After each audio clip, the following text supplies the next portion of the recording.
Адай оксаган өтөбүз. Өтө турган темабыз жыл жана анын балдары, элдик жомок. Сабактын максаты чыгарманы окуп талдоо менен жыл мезгилдери, алардын көрүнүштөрү, ар бир мезгилдеги жашоо шарт тууралуу ой бөлүшөсүңөр. Табигатты сүйүүгө, коргоого, ынтымакка, биримдикке, активдүүлүккө тарбияланасыңар. Өз алдынча сынчыл ой жүгүртүүгө, байкагыч болууга, өз оюн мазмундуу баяндап айтууга көнүгөсүңөр.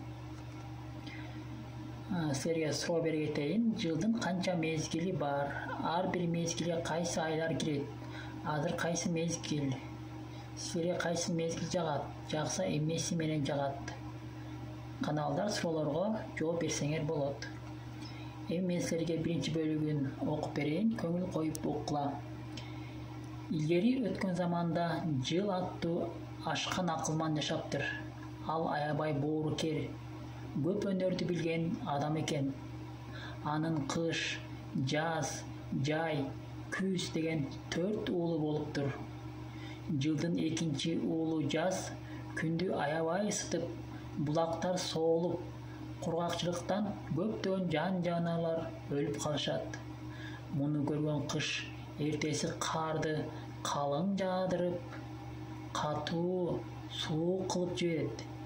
Курт кумурскалардын падышасы жылга даттанып келет.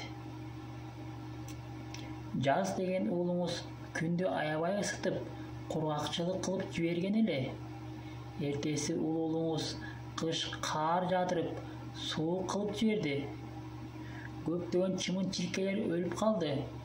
Балдарыңызды бирдеме деп тыйып койбойсузбу? Дейт. Андан кийин азданып, кой, эчки да келет.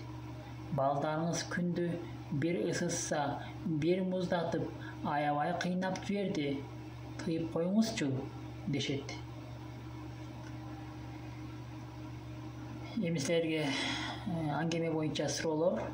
Балдар жылдын балдары тууралуу кимдер эмне деп арызданып келишти? Эми окуя кандай уланат деп ойлойсуңар? Жыл балдарына эмне деп айтат деп ойлойсуңар? Ушул суроолорго жооп бересиңер. Калганын эмки сабакта окуп берем. Үйгө тапшырма аңгемени көркөм, шаар окууга баштасыңар. Ушуну менен сабагыбыз жыйынтыкталды. Саламатта калыңыздар.